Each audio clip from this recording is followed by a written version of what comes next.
सुना जय गुरुदेव नाम भगवान का है।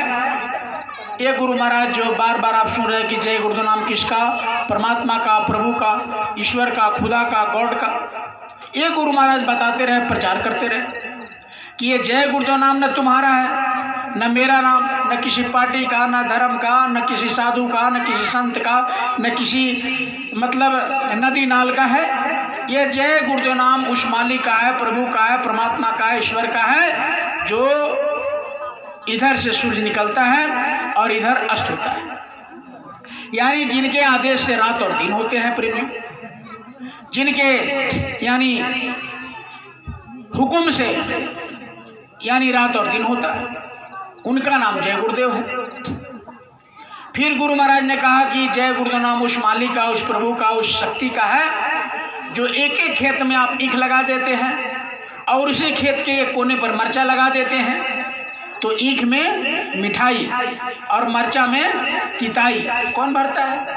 एक ही खेत में मरचा है और एक ही खेत में ईख है, तो ईख में क्या बचा? ईख में मिठाई, मरचा में कैसे आ जाता बताओ? वही मिट्टी है, वही पानी मिला, एक ही खेत में दोनों पौधे हैं, तो कौन ऐसी शक्ति जो जरूर है कि उसमें ईख में मिठाई भर दिया और मरचा में तिताई भर दिया, तो कौन भरता है? वो मालिक भरता है। तो गुरु महाराज ने कहा कि उस मालिक का, उस प्रभु का नाम जय गुरुदेव है, जिसने ईख में मिठाई और मरचा में तिताई भर। फिर गुरु महाराज ने कहा कि जय गुरुदेव नाम किसका है? तो कहा कि जय गुरुदेव नाम उस शक्ति का नाम है प्रेमियों, जो बच्चा पैदा होने के पहले माँ के स्तन में, बच्चे के परवरिश होने के लिए माँ के स्तन में दूध भर देता है। बच्चा अभी बाहर नहीं आया, तब तक बच्चे को पलने पोषने के लिए उसके स्तन में माँ के उस बच्चे को परवरिश करने के लिए दूध आ जाता है। कौन भेजता है? वह मालिक, वह प्रभु। जानवर में भी देखिए, जानवर का बच्चा बाहर नहीं आया तब तक उसका थान जो होता है उसमें दूध लबालब हो जाता है। तो बच्चा बाहर आने के पहले जो दूध भर देता है वह ईश्वर, वह शक्ति का नाम जय गुरुदेव। गुरु महाराज ने कहा कि मेरा नाम नहीं है, तो गुरु महाराज का क्या नाम है? गुरु महाराज का नाम एक छोटा सा पौधा जो आंगन में लगाते हैं, उसके पत्ती को भोज भात में डालते हैं। और प्रेमियों, गोस्वामी जी महाराज का जो नाम है वही गुरु महाराज का नाम है, लेकिन प्रेमियों जो काम करता है वही उसका नाम हो जाता है। अब ठेला वाला जा रहा है, ठेला वाला का नाम नहीं जानते हो, ठेला कह दीजिए चलाएगा। मोटरसाइकिल वाला जा रहा है, उसका नाम नहीं जानते हो, मोटरसाइकिल रुक जाएगा। दही की जरूरत है, दही वाला के नाम नहीं जानते, दही कह दीजिए आ जाएगा। तो जो जो काम करता है वही उसका नाम हो जाता है। तो गुरु महाराज का भी काम रहा भगवान का नाम का प्रचार करना। इस कलयुग में गुरु महाराज ने कहा कि जय गुरुदेव नाम प्रभु का है, परमात्मा का है, ईश्वर का है, खुदा का है, गॉड का है। प्रचार ही किए, काम ही उनका ये रहा, तो लोग ने उसी काम को देकर उनके प्यार से बाबा जय गुरुदेव कहने लगे। इसलिए प्रेमियों शंका नहीं करना चाहिए। अब आप कहेंगे कि तो जय गुरुदेव नाम भगवान का, इतना भगवान का नाम है, प्रभु का, परमात्मा का, ईश्वर का। तो कहा कि जब जैसा युग आता है इंसान बदलते रहते हैं और समय समय से इस धराधाम पर भगवान बदलते रहते हैं। देखो त्रेता में राम बन के आ गए, वही द्वापर में राम कृष्ण बन करके आ गए, क्योंकि उन्होंने कहा कि जब जब हुई धर्म की हानि, बाढ़े असुर महाभिमानी, तब तब प्रभु धरि मनुज शरीरा, यानी मनुष्य का रूप धारण करके मैं आऊंगा जब जब धर्म का हानि होगा। तो प्रेमियों आज भी कलयुग में बहुत धर्म का हानि हो गया, इसलिए कबीर साहब, पलटू साहब, भीखा साहब, दरिया साहब, मीराबाई, बहुत सारे संत आए और भगवान का नाम अलग अलग रखा। मीरा ने गिरधर गोपाल से बुला दिया उस प्रभु को, कबीर साहब ने शाम नाम से बुलाया, मोहम्मद साहब ने खुदा नाम से बुलाया, ईसा मसीह ने गॉड नाम से बुलाया, नानक साहब ने वाहेगुरु से नाम से बुलाया और शिव दयाल जी महाराज ने राधा स्वामी नाम से बुला दिया। और हमारे गुरु महाराज जी का तस्वीर देख रहे जय गुरुदेव नाम से बुला दिए, प्रकट कर दिए, तब जाकर के प्रचार करना शुरू किया। इसलिए प्रेमियों कहीं भी किसी भी स्थिति में अगर खराब समय आवे तो गुरु महाराज ने कहा कि जय गुरुदेव नाम से कल्याण हो। अब गुरु महाराज ने आगे क्या कहा? सत्संग कहा कि देखो ये मनुष्य शरीर जो धारण किए हो, या प्रभु परमात्मा ने, ईश्वर ने मालिक को प्राप्त करने के लिए दिया।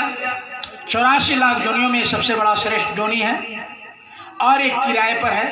जैसे किराए पर आप मकान लेते हैं, मकान को खाली करते हैं आप, मकान मालिक देते समय एक कागज़ बनवाता है कि मैं इतने समय के लिए आपको कागज़ बना दे रहा हूँ, इतने साल तक हमारे मकान में रह सकते हो। जैसे मकान किराए का मकान का समय पूरा होता है, मकान मालिक खाली करा देता है, कहता है कि 5 साल के लिए मैंने दिया था अपना रूम, अब दे दो, 5 साल हो गए, तो प्रेमियों वापस लेता है।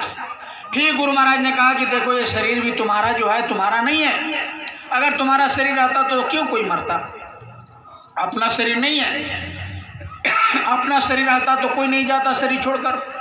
एक काल का देश है, काल का शरीर है, उन्होंने कुछ वर्षों के लिए दिया, कुछ समय को लिए दिया है, फिर वापस ले लेगा आपसे। इसलिए प्रेमियों गुरु महाराज ने कहा कि अगर पता नहीं तुमको कितने साल के लिए दिया है, इसलिए गुरु महाराज ने कहा कि जितना समय मिल रहा है आपको उस मालिक का भक्ति भजन करो। कैसे करोगे भजन भक्ति? कोई महात्मा के पास जाओ, कोई गुरु की दर्शन करो, कोई महात्मा के शरण में जाओ, वो बता देंगे जुक्ति, उसी से मुक्ति हो जाएगा। तो कोई ना कोई सच्चे महात्मा के पास जा करके वो साधना करने का तरीका लेकर के इसी मनुष्य शरीर में गुरु महाराज ने नहीं कहा घर बार छोड़ दो, लंगोटी लगा लो, साधु बन जाओ, बाल बच्चे को छोड़ दो, घर से निकल जाओ, ये नहीं कहा साधु बन जाओ, ये नहीं कहा कि घर ही में रहो, बाल बच्चे के साथ रहो, यानी माता पिता के साथ रहो, घर ही में रहो, बाल बच्चे की सेवा करो, आए गए की सेवा के सत्कार करो। 24 घंटे में 1 घंटा सुबह 1 घंटा समय निकालो, इस एक किराए का मकान जो इस मालिक ने दिया, इतना सुंदर शरीर आपको दिया, उस प्रभु के भजन करो, ताकि जब जीवात्मा निकाला जाए तो जीवात्मा को निकाल करके उस मालिक ने एक अच्छा सुरक्षित जगह आपको दे। नहीं तो अगर नहीं ऐसा काम आपने नहीं किया तो गुरु महाराज ने साफ हिदायत देकर कहा कि अगर तुमने भजन नहीं किया तो रामचरितमानस में लिखा हुआ है कि भजन के बिना यानी मुक्ति नहीं होता है,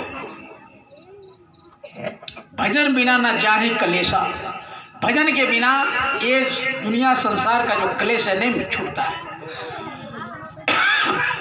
कहा कि कलयुग में केवल भजन ही साथ देगा, नाम का आधार है, कलयुग केवल नाम आधारा, सुमर सुमेरी नर उतर ही पारा। कलयुग में नाम, और नाम रहा सतगुरु अधीना, सतगुरु बिन कोई नाम नहीं चाहिए, बिना सतगुरु में मिलेगा ही नहीं।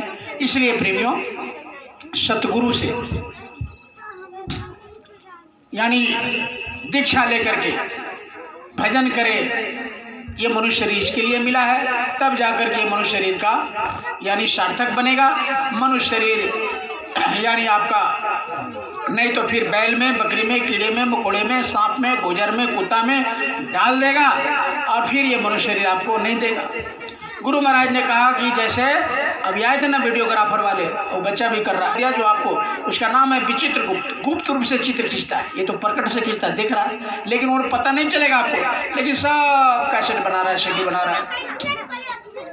दाहिने वाले जितना अच्छा करते, जितना वो सब छपता, दोनों ले जा करके देवता दे देगा काल भगवान को, वो देख लेगा तुमने कितना अच्छा किया, कितना बुरा किया, फिर ऐसे दबा देगा, फिर आपको भेज देगा बैल में, कीड़े में, मकोड़े में, सांप में, गोजर में, कुत्ता में।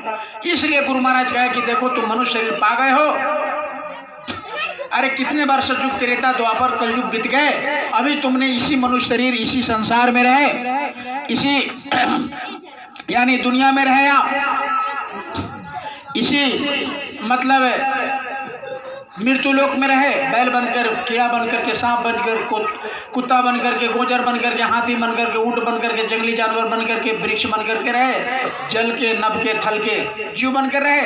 अब की बार मालिक ने ऐसी कृपा कर दिया, मनुष्य शरीर दे दिया है, इसलिए तुम ऐसे अब की बार ऐसा करो कि कोई संत की खोज कर लो, क्योंकि सबरी को भी भगवान राम ने बताया था